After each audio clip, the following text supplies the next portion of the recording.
Launch নিয়ে বসে থাকবো। তো তুমি যদি টিকিটে না কাটো তো তুমি জান্নাতে যাবে কেমনে, উঠবে কোনটার মধ্যে? তোমার টিকিট না থাকলে তো কোনোটাই উঠতে দিবে না তোমাকে। এজন্য এক জায়গার না এক জায়গার টিকিট কাটতে হবে। এই যে টিকিটের চিন্তা করা জান্নাতে যাওয়ার জন্য, এটাও কুফরি। এটা কি কুফর?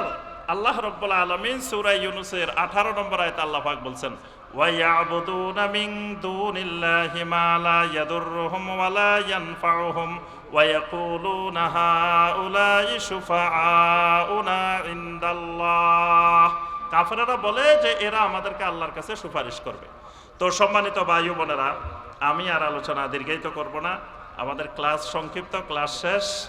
2-3টা কুফরির আমরা শুধু ধরাই দিছি, বাকি সমাজে যত কুফরি আছে শত শত কুফরি আছে, এবং কুফরির উপরে অনেক বাংলা ভাষায় বই আছে। আমারও একটা বই আছে, কুফর মুক্ত ঈমান ও আমল গড়ি। এই বইটা পড়লে ওখানে বাংলাদেশে বহুল প্রচলিত অনেকগুলো কুফর এখানে আলোচনা করা আছে। আরও অনেক আমাদের শাইখদের বই আছে কুফরের উপরে। তো এই কুফরের বইগুলো পড়ার চেষ্টা করবেন। আমার উস্তাদ ডক্টর আব্দুল্লাহ জাহাঙ্গীর রাহমাহুল্লাহর ইসলামী আকিদা একটা বই আছে। ওই আকিদার বইয়ের মধ্যেও দেখবেন যে আপনার কুফরের চ্যাপ্টার আছে, কুফরের বিষয়ে বিস্তারিত আলোচনা আছে। আমি এই বইয়ের উপরে 75টা খুতবা দিছি। ইসলামী আকিদার উপরে 75টা খুতবা আছে এক টানা, নদ্দা সরকার বাড়ি মসজিদে। এবং এই খুতবা শুরু করছি আমি প্রথম খতিব হওয়ার প্রায় 1.5 বছর পরে শুরু করছি। তো 1.5 বছর পর্যন্ত আমি ছিলাম ওই মসজিদের জনপ্রিয় খতিব। তো যখন এই বইয়ের থেকে খুতবা শুরু করছি এবং ঘোষণা দিছি যে 75টা খুতবা হবে এই বইয়ের থেকে ধারাবাহিকভাবে, এর পরের দিন থেকে শুরু হয়েছে আমার বিরুদ্ধে বিভিন্ন রং বেরঙের ঝড় তুফান। এইখান থেকে খুতবা দেওয়ার পর থেকে যে মানুষগুলো ছিল একবারে অত্যন্ত মহব্বতের, আমার আলোচনা না শুনলে তাদের কাছে ভালো লাগতো না। এই মানুষগুলা এক জুমায় যখন আকীদার আলোচনা করছি, কয় আপনাকে চ্যালেঞ্জ দিলাম, আগামী শুক্রবারে বাইতুল মোকাররমের খতিব সাহেব আসবে আমাদের এখানে, তার সাথে আপনার বাহাস হইব। আমি তো কই ভালো কথা, বাইতুল মোকাররমের খতিব আমাদের এই গরিবের মসজিদে আসবো, তা আরো খুশির খবর। তা নিয়ে আসেন আপনারা। তো এই পর্যন্ত এখনো আনতে পারে নাই, আসেও নাই। তো এই জন্য এই বইটা ভালো করে পড়বেন। আরো অনেক বই আছে কুফরের উপরে, এই কুফর সম্পর্কে জ্ঞান অর্জন করবেন ইনশাআল্লাহ। তাহলে আপনাকে এক রাস্তা দিয়ে শয়তান দেখলে আর এক রাস্তা দিয়ে পালাইবে। আপনি এই রাস্তা দিয়ে ঢুকছেন, শয়তান আরেক রাস্তা চলে যাবে, যদি কুফর সম্পর্কে আপনার বিস্তারিত জ্ঞান থাকে। আল্লাহ রাব্বুল আলামিন আমাদের সবাইকে কুফর মুক্ত ঈমান ও আমল গড়ার তৌফিক দান করুন। আল্লাহ রাব্বুল আলামিন আজকের এই সালাফি কনফারেন্সকে কবুল ও মঞ্জুর করে নিন। আল্লাহ রাব্বুল আলামিন এই কুমিল্লার বুকে, কুমিল্লার ময়দানে আল্লাহ রাব্বুল আলামিন সালাফিয়াতের জান্ডা বলন্দিত হওয়ার আল্লাহ পাক তৌফিক দান করুন। আল্লাহ রাব্বুল আলামিন এই অঞ্চলে তাওহীদ এবং সুন্নতের প্রসারের ক্ষেত্রে এখানে যে জামেয়া সালাফিয়া প্রতিষ্ঠার চিন্তা করা হয়েছে, আল্লাহ রাব্বুল আলামিন এই প্রতিষ্ঠানকে কবুল ও মঞ্জুর করে নিন। আল্লাহ রাব্বুল আলামিন এই প্রতিষ্ঠানের দ্বারা স্বপ্নদ্রষ্টা যারা বিভিন্নভাবে সহযোগিতা নিয়ে এগিয়ে আসতেছেন, আল্লাহ রাব্বুল আলামিন তাদের সবাইকে কবুল ও মঞ্জুর করে নিন। আল্লাহ রাব্বুল আলামিন আমাদের ময়দানে, বর্তমানে আমাদের ময়দান থেকে শুধু চাহিদাপত্র আসতেছে, ডিমান্ড আসতেছে, খালি খতিব দেন, ইমাম দেন, মুয়াজ্জিন দেন, মাদ্রাসার টিচার দেন, কিন্তু আমাদের মাল নাই, প্রোডাক্ট নাই, প্রোডাক্ট কম। তো এই জন্য এখন বেশি বেশি ফ্যাক্টরি বানাইতে হবে, খালি মাল বাইর করতে হবে, প্রোডাক্ট বাইর করতে হবে, যে সারা দেশব্যাপী যাতে আমরা সালাফি আলেম, সালাফি খতিব, সালাফি দায়ী, সালাফি মুয়াজ্জিন, সালাফি শিক্ষক সাপ্লাই দিতে পারি। এই জন্য প্রত্যেক এলাকায় এলাকায়, শুধু এখানে না, এটা তো হবে এখানে জামিয়া সালাফিয়া, কুমিল্লার প্রত্যেকটা গ্রামে গ্রামে এক একটা সালাফি প্রতিষ্ঠান হতে হবে ইনশাআল্লাহ। কে রাজি আছেন আপনারা? একবার প্রত্যেক গ্রামে, বাংলার প্রতিটা গ্রামে কমপক্ষে একটা করে হলেও সালাফি মাদ্রাসা হবে ইনশাআল্লাহ। কারণ আগামীর বাংলাদেশ সালাফি মানহাজের বাংলাদেশ ইনশাআল্লাহ। এই বাংলাদেশ গড়তে হইলে আমরা তো আর ওই নির্বাচন করে ক্ষমতায় যাব না, কি আমরা কি ভোটে দাঁড়ায় ক্ষমতায় যাবেন? আমাদের ক্ষমতায় যাওয়ার মাধ্যম হলো নবীওয়ালা পদ্ধতি। নবীওয়ালা পদ্ধতি আম্বিয়া আলাইহিমুস সালামের পদ্ধতি। সেই পদ্ধতি হলো আর দাওয়া ইলাল্লাহ। তো দাওয়া ইলাল্লাহর পদ্ধতি ভগবান করতে হইলে যোগ্য দায়ী তৈরি করতে হবে। এই জন্য দায়ী তৈরি করার কারখানা, দায়ী তৈরি করার প্রতিষ্ঠান এই জামিয়া সালাফিয়া। এই জন্য প্রত্যেক গ্রামে গ্রামে ইনশাআল্লাহ এই সালাফির প্রতিষ্ঠান গড়ে তুলতে হবে। যিনি যেখানে আছেন তিনি ছোট্ট করে হলেও একটা প্রতিষ্ঠান গড়ে তুলবেন। এক সময় এই ছোট্ট প্রতিষ্ঠান ইনশাআল্লাহ আস্তে আস্তে বড় হবে ইনশাআল্লাহ। আল্লাহ রাব্বুল আলামিন আমাদের সবাইকে কবুল ও মঞ্জুর করে নিন। আমিন ইয়া রাব্বাল আলামিন। আসসালামু আলাইকুম ওয়া রাহমাতুল্লাহি ওয়া বারাকাতুহু ওয়া সাল্লিম। কুমিল্লা শহরে আয়োজিত আজকের প্রথম বার্ষিক সালাফি কনফারেন্সে অনলাইন এবং অফলাইনের মাধ্যমে উপস্থিত সম্মানিত দিনদার মুসলিম ভাই এবং বোনেরা, আল্লাহ রাব্বুল আলামিনের দরবারে কোটি কোটি শুকরিয়া যে মহান রাব্বুল আলামিন আমাদেরকে সলাতুল মাগরিবের পর থেকে শুরু করে এ পর্যন্ত দ্বীনের বিভিন্ন বিষয়ের উপরে অনেক গুরুত্বপূর্ণ বয়ান শোনার পরে এই পর্যায়ে এসে কোরআন সুন্নাহ থেকে সংক্ষিপ্তভাবে কিছু কথাবার্তা বলার এবং শোনার যে মহান রব্বুল আলামিন আমাদেরকে তৌফিক দিয়েছেন, সে মহান রব্বুল আলামিনের শুকর আদায় করি। সকলে বলি আলহামদুলিল্লাহ। আর একটু জোরে বলি আলহামদুলিল্লাহ। সম্মানিত ভাই ও বোনেরা, আপনারা দেখতে পাচ্ছেন আমাদের সকলের অত্যন্ত প্রিয়, আমাদের এই দেশের আহলুত তাওহীদ যুব সমাজের অত্যন্ত জনপ্রিয় শায়েখ, আমাদের স্নেহের ছোট ভাই শায়েখ আব্দুল্লাহ বিন আব্দুর রাজ্জাক হাফেজাহুল্লাহ, তিনি পাশে বসা আছেন। তো আমাদের লম্বা সময় আজকে আর ক্লাস হবে না, ক্লাস আজকে সংক্ষিপ্ত, অল্প সময় ক্লাসের পরে আজকে ছুটি হয়ে যাবে ইনশাআল্লাহ। আমি অল্প কিছুক্ষণ সময় ক্লাস নিব, এরপরে আমাদের ছোট ভাই একটু ক্লাস নিয়ে এরপরে শেষ। সবার জন্য খাবার আছে ইনশাআল্লাহ। ছোট ভাই আজকে খাবারেরও দাওয়াত দিয়ে দিছে আপনাদেরকে, যে পরে সবার জন্য খাবারেরও ব্যবস্থা আছে ইনশাআল্লাহ। তবে তাবার রুক না, আবার খাবার আছে, তাবার রুক না। বিরিয়ানি বিরিয়ানি এই যে ভাই চট্টগ্রাম থেকে চলে এসছে মাশাআল্লাহ। তা আলহামদুলিল্লাহ, আমার ক্লাসের সংক্ষিপ্ত ক্লাসের বিষয় হলো কুফর। আজকে আমাদের ক্লাসটা হবে কুফরের উপরে। আচ্ছা, আমরা যারা এসেছি আমাদের সবার ঈমান আছে তো নাকি? ঈমান নাই কার কার দেখি? ঈমান নাই কার কার? ওই যে একজন আছে ঈমান, ওই ভাই মনে করছে ঈমান আছে, বুঝতে পারে নাই। সবার ঈমান আছে তো? ঈমান আছে কিভাবে বলতে হয় বলেন তো দেখি? এই তো মেধাবী মেধাবী স্টুডেন্ট আছে আজকে, তাহলে বলতে হবে ঈমান আছে ইনশাআল্লাহ। আল্লাহ রাব্বুল আলামিন আমাদের ঈমানকে আরো বাড়িয়ে দিন। সম্মানিত ভাই ও বোনেরা, ঈমান যেহেতু আছে আলহামদুলিল্লাহ, ঈমানের বিপরীত কি জিনিস বলেন তো দেখি? ঈমানের বিপরীত কুফর, তাওহীদের বিপরীত সুন্নতের বিপরীত, হালালের বিপরীত, রাতের বিপরীত। এই তো মাশাআল্লাহ, সব মেধাবী মেধাবী স্টুডেন্ট আজকে আলহামদুলিল্লাহ। আল্লাহ পাক মেধাকে আরো বাড়িয়ে দিন। তাহলে ঈমানের বিপরীত হলো কি? কুফর। এই কুফর সম্পর্কে জানা প্রত্যেক মুসলিমের উপরে ফরজ। কারণ ঈমান টিকিয়ে রাখতে হলে, ঈমান ধরে রাখতে হলে কুফরি সম্পর্কে যদি জ্ঞান না থাকে তাহলে যে কোনো সময় ঈমান চলে যাওয়ার সম্ভাবনা আছে। এই কারণে আমাদেরকে কুফর সম্পর্কে জানাটা জরুরি বিষয়। প্রত্যেক জিনিসের বিপরীত জিনিসটি জানা সবসময় জরুরি।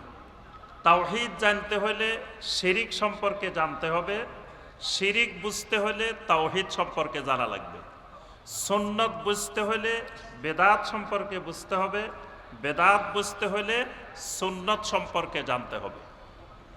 এই কারণে ঈমান বুঝতে হলে কুফর বোঝাটা জরুরি। বাংলাদেশের ৯৯ বেশির মানুষ কুফর সম্পর্কে জানে না, ধারণায় নেই, এবং ঈমান সম্পর্কেও তেমন জ্ঞান নাই বললেই চলে। ঈমানের বিপরীত কি জিনিস জিজ্ঞাসা করলে আমি তো প্রায় বাংলাদেশের সব মাহফিলে জিজ্ঞাসা করি, তো অধিকাংশ জায়গায় জবাব আসে ঈমানের বিপরীত বেঈমান। আমি যদি জিজ্ঞাসা করি বলেন তো দেখি ঈমানের বিপরীত কি, কয় বেঈমান। ওই দিন এক জায়গায় আরো মজার ঘটনা করছে, আমি কই শিরিকের বিপরীত কি, কয় বেদাত। তারপরে এরকম মানে এই সোজা সোজা স্বাভাবিক এই জিনিসগুলো আমাদের দেশের ভাইয়েরা বোনেরা অনেক কিছুই জানেন না। তাহলে ঈমান সম্পর্কে যদি আমরা জিজ্ঞাসা করি ঈমানের রোকন কয়টা, এইটাও অনেক মুসলিম জানে না। ঈমানের শর্ত কয়টা, ঈমানের উসুল কয়টা, এগুলো অনেক মুসলিমের জানা নেই। তা আমরা আসেন আমাদের সংক্ষিপ্ত ক্লাস কুফর। কুফর মানে হলো অস্বীকার করা, প্রত্যাখ্যান করা, কোনো কিছুকে লুকিয়ে ফেলা, কোনো কিছুকে গোপন করা। এই কারণে কৃষককেও আরবিতে কাফের বলা হয়, কৃষককেও আরবিতে কি বলা হয়, কাফের বলা হয়। এবং কোরআনে কারিমে আল্লাহ রাব্বুল আলামিনও কৃষকদেরকে কুফফার বলছেন। আজাবাল কুফফারা নাবাতুহু, সূরা আল হাদীদের ২০ নম্বর আয়াত। আজাবাল কুফফারা নাবাতুহু মানে কৃষকদেরকে তার ফসল, তার যে সুন্দর ফসল জন্মিয়েছে সেটা তাকে অবাক করে দিয়েছে, তাকে আশ্চর্যিত করে দিয়েছে। এজন্য আমাদের দেশে দেখবেন এক ধরনের আমাদের সম্মানিত ভাইয়েরা আছেন যারা নিজেদেরকে জোর গলায় সুন্নি দাবি করেন, কিন্তু বাস্তবে তাদের আগাগোড়া শিরক আর বেদাতে ভরপুর। এই ভাইয়েরা কথায় কথায় সবাইকে কাফের বলে। বাংলাদেশের মধ্যে সবচাইতে বেশি কাফের বলে ওনারা। সবাইকে গড়ে ওহাবি, আল ওয়াহাবিয়ুন কুল্লুহুম কাফের, ওয়ামান শাক্কা ফিহে ফাহুয়া কাফের। যে ওহাবি যা আছে দুনিয়াতে সব কাফের, ওনাদের এটা জোরালো ফতোয়া।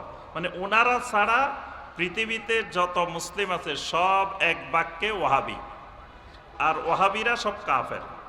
এমনকি আপনি যদি সন্দেহ করেন যে ওয়াহাবিরা কাফের না, তাহলে আপনিও কাফের।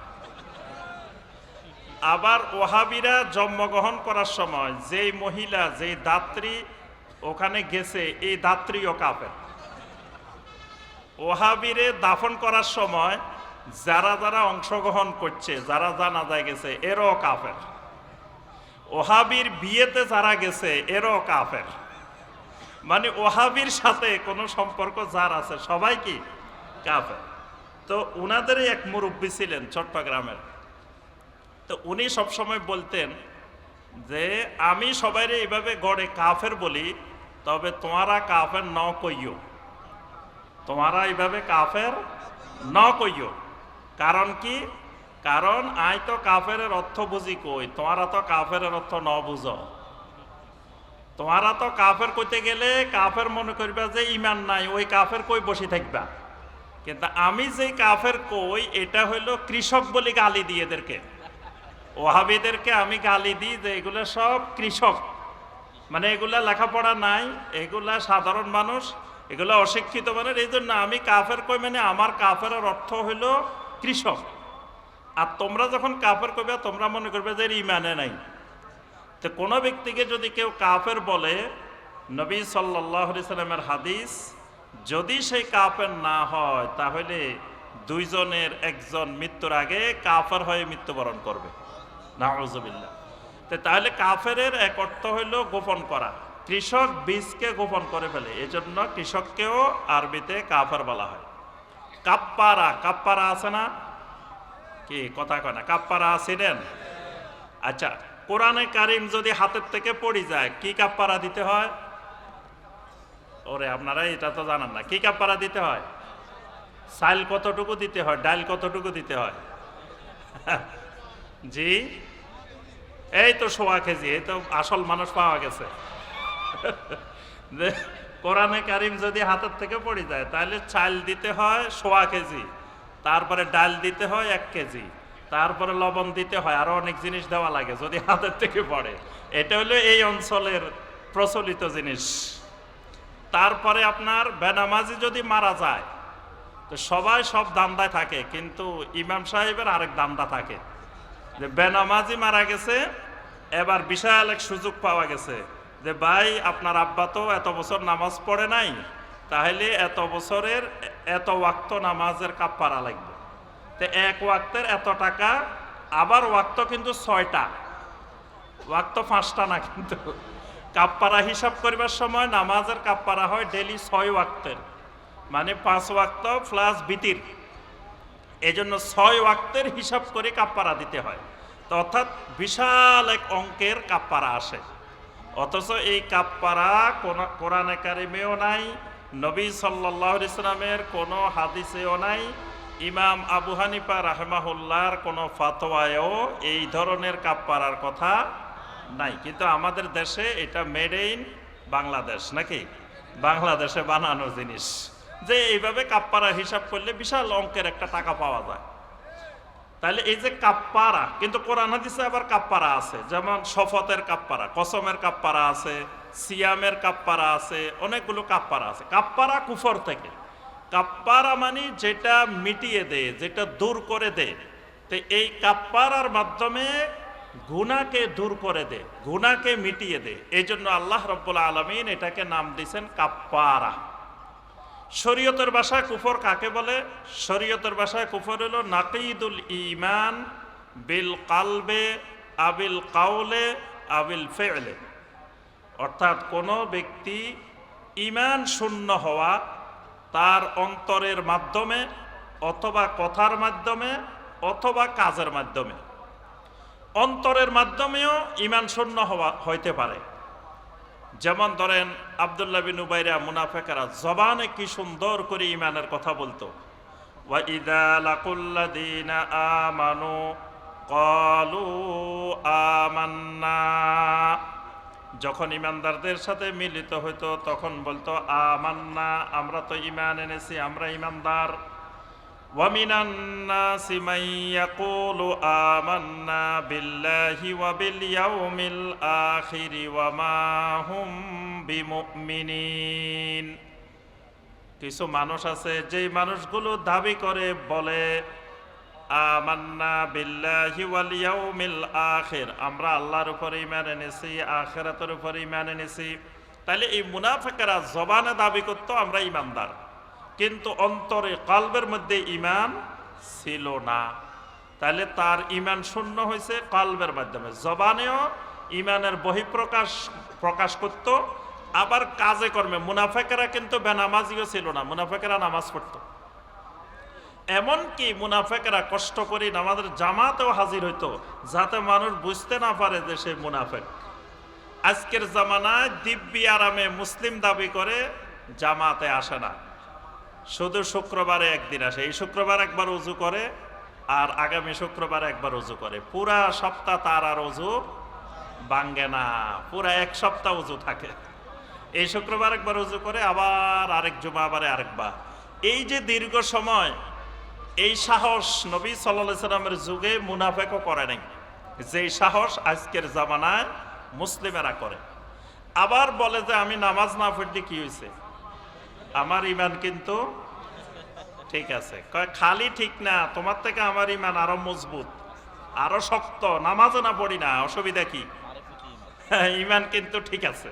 তাহলে এই যে অন্তরের মাধ্যমে ঈমান শূন্য হতে পারে, কথার মাধ্যমে ঈমান শূন্য হতে পারে, কথার মাধ্যমে ঈমান চলে যেতে পারে, আবার কাজের মাধ্যমেও ঈমান চলে যাইতে পারে। এই যে কোনো পদ্ধতিতে ঈমান শূন্য হলে এটাকে শরীয়তের ভাষায় বলে কুফর। কুফরি করলে ক্ষতি কি?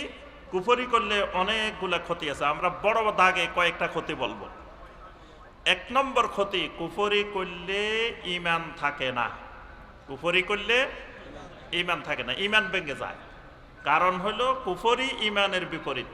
একই ব্যক্তির মধ্যে ইমান আর কুফর দুইটা একসঙ্গে একত্রে এক জায়গায় থাকে না। ইমান থাকলে কুফরি থাকবে না, কুফরি থাকলে ইমান থাকবে না, যে কোনো একটা থাকবে। দুইটা একই ব্যক্তির মধ্যে ইমানও আছে, যে 70% ইমান আছে, 30% কুফরি আছে, এরকম থাকতে পারে কোনো মানুষের মধ্যে? থাকতে পারে না। 1% কুফরিও থাকা যাবে না ইমান থাকলে। আর যদি কুফরি থাকে তাহলে 1% ইমানও থাকবে না। দুটার যে কোনো একটা থাকবে, হয় ইমান না হয় কুফর। এই কারণে কোরআনে কারিমে দেখবেন যেখানে আল্লাহ রাব্বুল আলামিন কুফরির কথা বলছেন এরপরে ইমানের কথা বলছেন। শুধু একটা উদাহরণ দিই, সূরা আল বাইয়িনার 6 এবং 7 নম্বর আয়াত। প্রথম আয়াতে আল্লাহ রাব্বুল আলামিন কুফরের কথা বলছেন, পরের আয়াতে আল্লাহ রাব্বুল আলামিন ইমানের কথা বলছেন।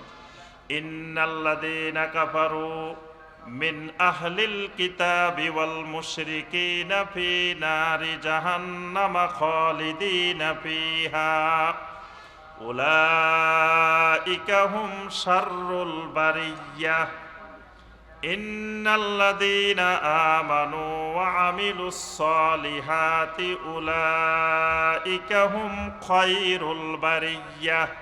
সুবহানাল্লাহ। আল্লাহ রাব্বুল আলামিন প্রথম আয়াতে কুফরির কথা বলছেন, ইন্নাল্লাযীনা কাফারু, যে মানুষগুলা কুফরি করবে, মিন আহলিল কিতাবি ওয়াল মুশরিকিন, ওই মানুষটা আহলে কিতাবের মধ্য থেকে হোক, মুশরিকের মধ্য থেকে হোক, যেখান থেকেই হোক, ফি নারি জাহান্নাম, তার শাস্তি হলো জাহান্নামের আগুনে সে প্রবেশ করবে।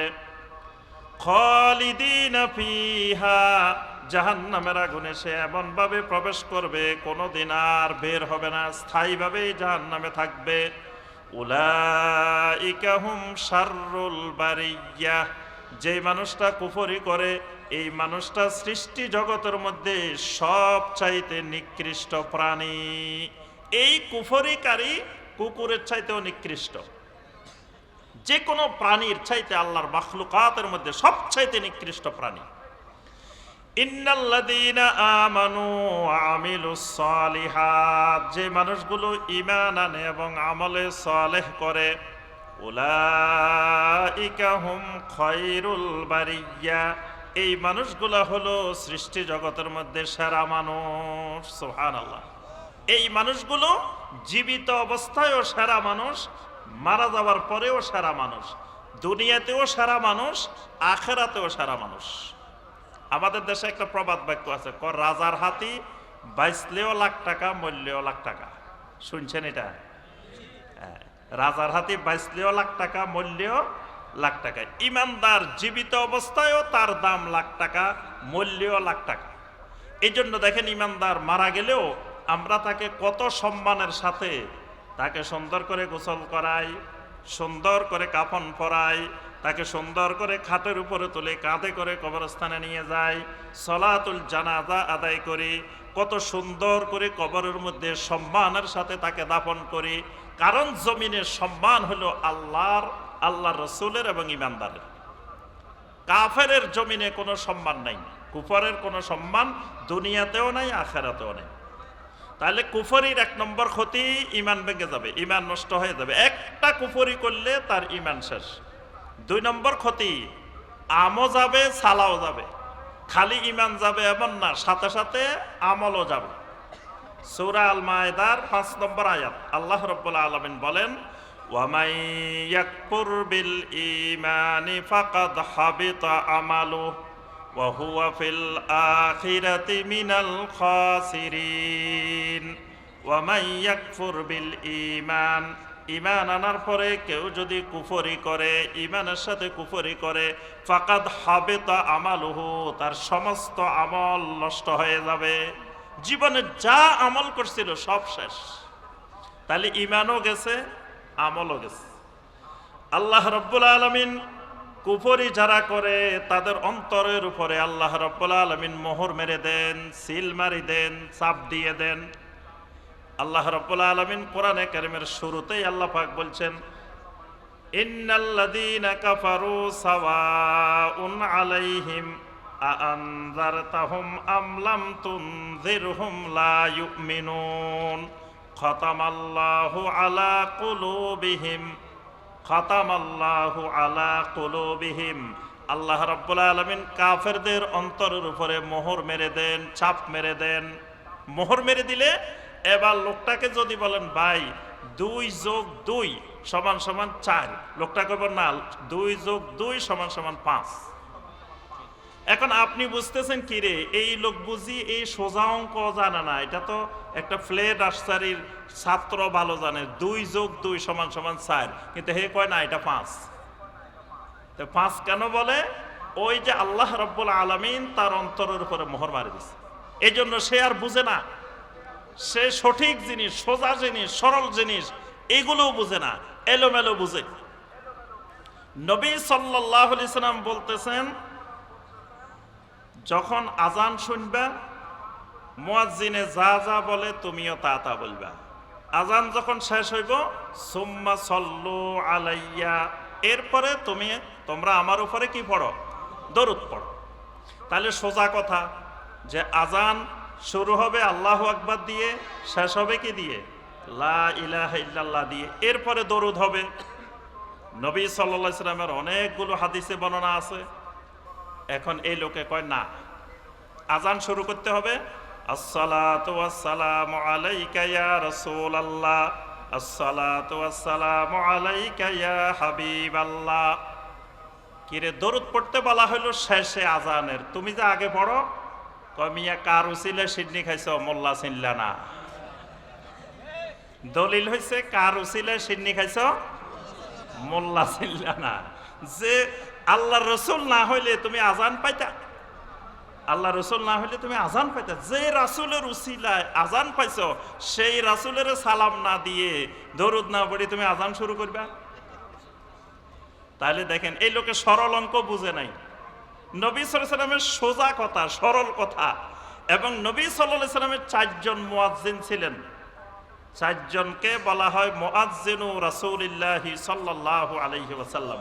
মসজিদে নববীর 2 জন মুয়াজ্জিন, মসজিদে কুবার একজন মুয়াজ্জিন, মসজিদে হারামের একজন মুয়াজ্জিন, 4 জন মুয়াজ্জিন। এই 4 মুয়াজ্জিন নবী সাল্লাল্লাহু আলাইহি ওয়াসাল্লামের জীবদ্দশায় আজান দিছেন। কোনদিন আজানের আগে আসসালাতু ওয়াসসালামু আলাইকা ইয়া রাসূলুল্লাহ পড়ি আজান দেন নাই। তা এখন ওদের চেয়েও কি তোমার রাসূলের মহব্বত বাড়ি গেছে? বেলালের চেয়ে তোমার মহব্বত বেশি? বেলাল রাদিয়াল্লাহু তাআলা আনহুর মহব্বত কোন পর্যায়ে ছিল? নবী সাল্লাল্লাহু আলাইহি ওয়াসাল্লাম মেরাজের রাত্রে জান্নাতে হাঁটতেছেন, বেলাল রাদিয়াল্লাহু তাআলা আনহু নবী সাল্লাল্লাহু আলাইহি ওয়াসাল্লামের সামনে দিয়ে হাঁটতেছেন, এরকম জুতার আওয়াজ শোনা যাচ্ছে। নবী সাল্লাল্লাহু আলাইহি ওয়াসাল্লাম জিবরিলকে জিজ্ঞেস করলেন, এই আওয়াজটা শোনা যাচ্ছে কার পায়ের আওয়াজ? বেলাল রাদিয়াল্লাহু তাআলা আনহুর ব্যাপারে জিবরিল আলাইহিস সালাম বললেন, এটা আপনার মুয়াজ্জিন বেলালের পায়ের আওয়াজ। সুবহানাল্লাহ! কেমন মহব্বত, কেমন ভালোবাসা, যেই ভালোবাসায় ওই পর্যায়ে নিয়ে গেছে। তো সেই মুয়াজ্জিন আসসালাতু ওয়াসসালামু আলাইকা ইয়া রাসূলুল্লাহ বলে আজান দিল না, আর তুমি এর থেকে বেশি আশেক হয়ে গেছো। মায়ের থেকে দরদ বেশি হয়ে গেছে কার? এই দরদ ভালো না, এই দরদের মধ্যে ভেজাল আছে। এই জন্য এখন এই লোকেরা যদি আপনি বুঝান, এই লোকের উত্তর কি? কার উসিলে সিন্নি খাইছো, মোল্লা চিনলা না। আমি অনেক জায়গায় জিজ্ঞাসা করছি, আমার এই জবাব দিছে, কার উসিলে সিন্নি খাইছো, মোল্লা চিনলা না। তার অর্থ হলো কি যে 2 এ 2 এ 4 বুঝে না, এ কয় 2 এ 2 এ 5। তো এর কারণ কি? আসলে যখন মানুষ প্রথম বেদাত করে, বেদাত করতে করতে এক সময় এই লোকটা শিরিকের মধ্যে চলে যায়। প্রথম শুরু হয় বেদাত দিয়ে, কিন্তু শেষে বেদাত আস্তে আস্তে শিরিকের দিকে যায়। আর শিরিক করতে করতে করতে করতে প্রত্যেকটা শিরিক কিন্তু কুফর। এটা মনে রাখবেন, যত শিরিক আছে সমস্ত শিরিক কুফর, কিন্তু প্রত্যেক কুফর শিরিক না। কুফর আর শিরিকের পার্থক্য হইল এটা। তো এই যে শিরিক করে মানে কুফরি করে। আর কুফরি করলে খাতামাল্লাহু আলা কুলুবিহিম, সূরা আল মুনাফিকুনের মধ্যে আল্লাহ পাক বলেন ফাতুবিয়া আলা কুলুবিহিম ফাহুম লা ইয়াফকাহুন। যখন এদের অন্তরে মোহর মেরে দে, চাপ মেরে দে, এবার তারা সোজা জিনিসও বুঝে না, সাধারণ জিনিসও অনুধাবন করতে পারে না। কুফরির আরো অনেকগুলো ক্ষতি আছে। আমাদের ক্লাস সংক্ষিপ্ত, এই জন্য খালি একটু একটু আমরা ধারণা দিয়ে ক্লাস শেষ, বাকিটা আমরা পড়ে নিব ইনশাআল্লাহ। এটা তো প্রথম বার্ষিক সালাফি কনফারেন্স, ইনশাল্লাহ দ্বিতীয়টা হবে না কি? দ্বিতীয়টা হবে তো ইনশাল্লাহ। হ্যাঁ, দ্বিতীয়টার সময় পড়া নেওয়া হবে ইনশাল্লাহ। আজকে পড়া দেওয়া হবে, ওই দিন ইনশাল্লাহ আগে পড়া নেওয়া হবে, তারপরে নতুন পড়া দেওয়া হবে, ঠিক আছে ইনশাল্লাহ। এই 1 বছর পড়ালেখা করতে হবে। কুফরির উপরে অনেক পড়ালেখা করা লাগবে, কারণ কুফরটা আমাদের সমাজে রন্ধ্রে রন্ধ্রে ঢুকে গেছে।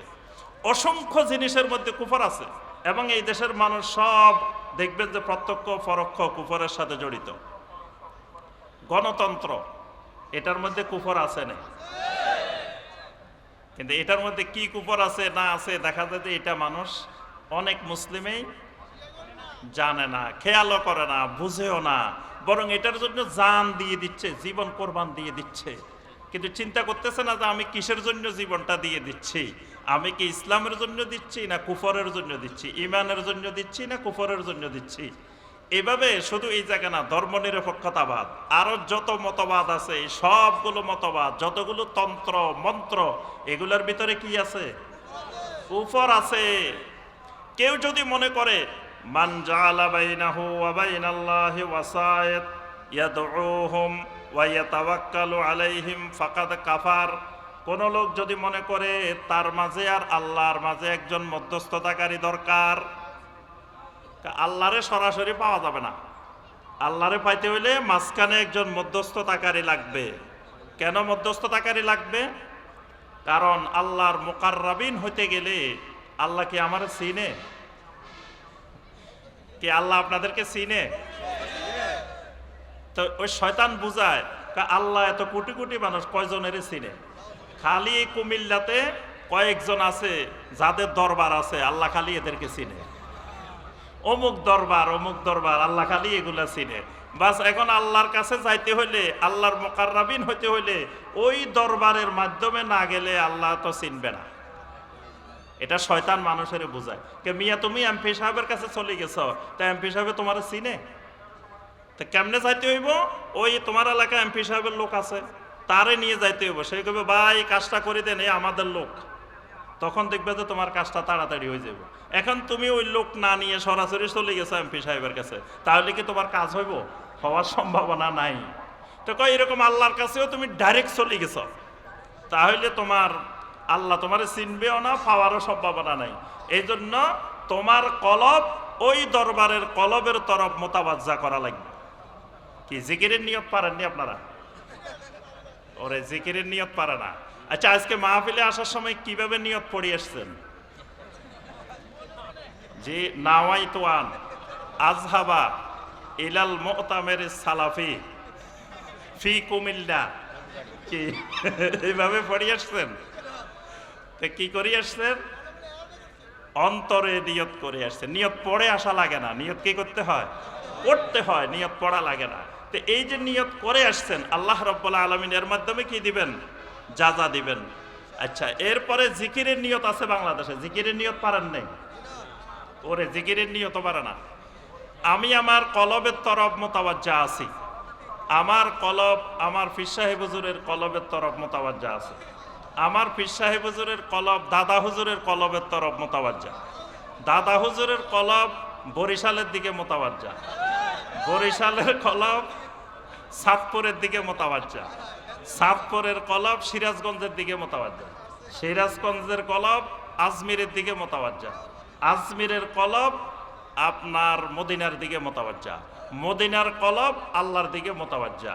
আল্লাহর থেকে জিকিরের ফয়েজ ও বরকত আমার কলবে বর্ষিত হোক, এটাই হলো জিকিরের নিয়ত। এটা বাংলাদেশের জিকিরের নিয়ত। এটা মেড ইন বাংলাদেশ, এই জিকিরের নিয়ত।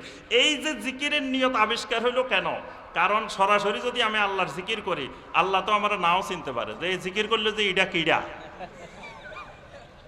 এই জন্য যখন পরিচয় দিবেন কলবে কলবে কলবে, তখন আল্লাহ বুঝবে যে ও বুঝতে পারছি এটা আমার অমুক তরিকার লোক। এই জন্য এরা কয় যে মন কান্নকের যদি তোমারে প্রশ্ন করে তুমি কি বলবা? আমি ছিলাম অমুক বাবার লোক, আমি ছিলাম অমুক তরিকার লোক। আমি কবরে মন কান্নকের আসার আগে আমার মুর্শিদ কেবলা হাজির। নাউজুবিল্লাহ। তাহলে এই যে আল্লাহ এবং বান্দার মাঝখানে মধ্যস্থতাকারী লাগবে, এটা ধারণা করা, এটা বিশ্বাস করা কুফর। কোরআনে কারিমে আল্লাহ রাব্বুল আলামিন কাফেরদের অবস্থা বর্ণনা করতে গিয়ে দুইটা অবস্থা আল্লাহ রাব্বুল আলামিন দুই আয়াতে বর্ণনা করছেন। একটা সূরা জুমারের 3 নম্বর আয়াত, আল্লাহ সুবহানাহু ওয়া তাআলা বলেন ওয়াল্লাযীনা ইত্তাখাযু মিন দুনিহি আউলিয়া মা না'বুদুহুম ইল্লা লিয়ুকাররিবুনা ইলাল্লাহি যুলফা, যে এরা আমাদেরকে আল্লাহর মুকাররাবিন বানাই দিবে। আমরা এদের ইবাদত করি, এদেরকে আমরা আউলিয়া বানাইছি, এজন্য এরা আমাদেরকে আল্লাহর মুকাররাবিন বানাই দিবে। আবার তারা মনে করে যে কিয়ামতের দিন আমি যদি যাই বসে থাকি, কোনো কিছুরই টিকিট কিনলাম না, ঈদের সময় বাড়ির যাবো, তো বাসেরও টিকিট কাটি নেই, ট্রেনেরও টিকিট কাটি নেই, কোনো কিছু টিকিট কাটি নেই, তো তাইলে আপনি বাড়ি যাবেন কেমনে? তখন তো এইদিকে স্টার লাইনও পাওয়া যায় না। কাটো তো তুমি জান্নাতে যাবে কেমনে? উঠবে কোনটার মধ্যে? তোমার টিকিট না থাকলে তো কোনোটাই উঠতে দিবে না তোমাকে। এজন্য এক জায়গার না এক জায়গার টিকিট কাটতে হবে। এই যে টিকিটের চিন্তা করা জান্নাতে যাওয়ার জন্য, এটাও কুফরি। এটা কি কুফর? আল্লাহ রাব্বুল আলামিন সূরা ইউনূসের 18 নম্বর আয়াতে আল্লাহ পাক বলছেন ওয়া ইয়াবুদুনা মিন দুনিল্লাহি মা লা ইয়াদুররুহুম ওয়া লা ইয়ানফাউহুম ওয়া ইয়াকুলুনা হাউলাই শুফাআউনা ইনদাল্লাহ। কাফেররা বলে যে এরা আমাদেরকে আল্লাহর কাছে সুপারিশ করবে। তো সম্মানিত ভাই ও বোনেরা, আমি আর আলোচনা দীর্ঘায়িত করব না, আমাদের ক্লাস সংক্ষিপ্ত, ক্লাস শেষ। 2-3টা কুফরির আমরা শুধু ধরাই দিছি, বাকি সমাজে যত কুফরি আছে শত শত কুফরি আছে, এবং কুফরির উপরে অনেক বাংলা ভাষায় বই আছে। আমারও একটা বই আছে, কুফর মুক্ত ঈমান ও আমল গড়ি। এই বইটা পড়লে ওখানে বাংলাদেশে বহুল প্রচলিত অনেকগুলো কুফর এখানে আলোচনা করা আছে। আরো অনেক আমাদের শাইখদের বই আছে কুফরের উপরে। তো এই কুফরের বইগুলো পড়ার চেষ্টা করবেন। আমার ওস্তাদ ডক্টর আব্দুল্লাহ জাহাঙ্গীর রাহমাহুল্লাহর ইসলামী আকীদা একটা বই আছে, ওই আকীদার বইয়ের মধ্যেও দেখবেন যে আপনার কুফরের চ্যাপ্টার আছে, কুফরের বিষয়ে বিস্তারিত আলোচনা আছে। আমি এই বইয়ের উপরে 75টা খুতবা দিছি, ইসলামী আকীদার উপরে 75টা খুতবা আছে এক টানা, নদ্দা সরকার বাড়ি মসজিদে। এবং এই খুতবা শুরু করছি আমি প্রথম খতিব হওয়ার প্রায় 1.5 বছর পরে শুরু করছি। তো 1.5 বছর পর্যন্ত আমি ছিলাম ওই মসজিদের জনপ্রিয় খতিব। তো যখন এই বইয়ের থেকে খুতবা শুরু করছি এবং ঘোষণা দিছি যে 75টা খুতবা হবে এই বইয়ের থেকে ধারাবাহিকভাবে, এর পরের দিন থেকে শুরু হয়েছে আমার বিরুদ্ধে বিভিন্ন রং বেরঙের ঝড় তুফান। এইখান থেকে খুতবা দেওয়ার পর থেকে যে মানুষগুলো ছিল একবারে অত্যন্ত মহব্বতের, আমার আলোচনা না শুনলে তাদের কাছে ভালো লাগতো না, এই মানুষগুলা এক জুমায় যখন আকীদার আলোচনা করছি, কয় আপনাকে চ্যালেঞ্জ দিলাম, আগামী শুক্রবারে বাইতুল মোকাররমের খতিব সাহেব আসবে আমাদের এখানে, তার সাথে আপনার বাহাস হইব। আমি তো কই ভালো কথা, বাইতুল মোকাররমের খতিব আমাদের এই গরিবের মসজিদে আসবো, তা আরো খুশির খবর, তা নিয়ে আসেন আপনারা। তো এই পর্যন্ত এখনো আনতে পারে নাই, আসেও নাই। তো এই জন্য এই বইটা ভালো করে পড়বেন। আরো অনেক বই আছে কুফরের উপরে, এই কুফর সম্পর্কে জ্ঞান অর্জন করবেন ইনশাআল্লাহ। তাহলে আপনাকে এক রাস্তা দিয়ে শয়তান দেখলে আর এক রাস্তা দিয়ে পালাইবে। আপনি এই রাস্তা দিয়ে ঢুকছেন, শয়তান আর এক রাস্তা চলে যাবে, যদি কুফর সম্পর্কে আপনার বিস্তারিত জ্ঞান থাকে। আল্লাহ রাব্বুল আলামিন আমাদের সবাইকে কুফর মুক্ত ঈমান ও আমল গড়ার তৌফিক দান করুন। আল্লাহ রাব্বুল আলামিন আজকের এই সালাফি কনফারেন্সকে কবুল ও মঞ্জুর করে নিন। আল্লাহ রাব্বুল আলামিন এই কুমিল্লার বুকে, কুমিল্লার ময়দানে আল্লাহ রাব্বুল আলামিন সালাফিয়াতের জান্ডা বলন্দিত হওয়ার আল্লাহ পাক তৌফিক দান করুন। আল্লাহ রাব্বুল আলামিন এই অঞ্চলে তাওহীদ এবং সুন্নতের প্রসারের ক্ষেত্রে এখানে যে জামিয়া সালাফিয়া প্রতিষ্ঠার চিন্তা করা হয়েছে, আল্লাহ রাব্বুল আলামিন এই প্রতিষ্ঠানকে কবুল ও মঞ্জুর করে নিন। আল্লাহ রাব্বুল আলামিন এই প্রতিষ্ঠানের দ্বারা স্বপ্নদ্রষ্টা যারা বিভিন্নভাবে সহযোগিতা নিয়ে এগিয়ে আসতেছেন, আল্লাহ রাব্বুল আলামিন তাদের সবাইকে কবুল ও মঞ্জুর করে নিন। আল্লাহ রাব্বুল আলামিন আমাদের ময়দানে, বর্তমানে আমাদের ময়দান থেকে শুধু চাহিদাপত্র আসতেছে, ডিমান্ড আসতেছে, খালি খতিব দেন, ইমাম দেন, মুয়াজ্জিন দেন, মাদ্রাসার টিচার দেন, কিন্তু আমাদের মাল নাই, প্রোডাক্ট নাই, প্রোডাক্ট কম। তো এই জন্য এখন বেশি বেশি ফ্যাক্টরি বানাইতে হবে, খালি মাল বাইর করতে হবে, প্রোডাক্ট বাইর করতে হবে, যে সারা দেশব্যাপী যাতে আমরা সালাফি আলেম, সালাফি খতিব, সালাফি দায়ী, সালাফি মুয়াজ্জিন, সালাফি শিক্ষক সাপ্লাই দিতে পারি। এই জন্য প্রত্যেক এলাকায় এলাকায়, শুধু এখানে না, এটা তো হবে এখানে জামিয়া সালাফিয়া, কুমিল্লার প্রত্যেকটা গ্রামে গ্রামে এক একটা সালাফি প্রতিষ্ঠান হতে হবে ইনশাআল্লাহ। কে রাজি আছেন আপনারা? একবার প্রত্যেক গ্রামে, বাংলার প্রতিটা গ্রামে কমপক্ষে একটা করে হলেও সালাফি মাদ্রাসা হবে ইনশাআল্লাহ। কারণ আগামীর বাংলাদেশ সালাফি মানহাজের বাংলাদেশ ইনশাআল্লাহ। এই বাংলাদেশ গড়তে হইলে আমরা তো আর ওই নির্বাচন করে ক্ষমতায় যাব না। কি আমরা কি ভোটে দাঁড়ায় ক্ষমতায় যাবেন? আমাদের ক্ষমতায় যাওয়ার মাধ্যম হলো নবীওয়ালা পদ্ধতি। নবীওয়ালা পদ্ধতি আম্বিয়া আলাইহিমুস সালামের পদ্ধতি। সেই পদ্ধতি হলো আদ-দাওয়া ইলাল্লাহ। তো দাওয়া ইলাল্লাহর পদ্ধতি ভগবান করতে হইলে যোগ্য দায়ী তৈরি করতে হবে। এই জন্য দায়ী তৈরি করার কারখানা, দায়ী তৈরি করার প্রতিষ্ঠান এই জামিয়া সালাফিয়া। এই জন্য প্রত্যেক গ্রামে গ্রামে ইনশাআল্লাহ এই সালাফির প্রতিষ্ঠান গড়ে তুলতে হবে। যিনি যেখানে আছেন তিনি ছোট্ট করে হলেও একটা প্রতিষ্ঠান গড়ে তুলবেন। এক সময় এই ছোট্ট প্রতিষ্ঠান ইনশাআল্লাহ আস্তে আস্তে বড় হবে ইনশাআল্লাহ। আল্লাহ রাব্বুল আলামিন আমাদের সবাইকে কবুল ও মঞ্জুর করে নিন। আমিন ইয়া রাব্বাল আলামিন। আসসালামু আলাইকুম ওয়া রাহমাতুল্লাহি ওয়া বারাকাতুহু।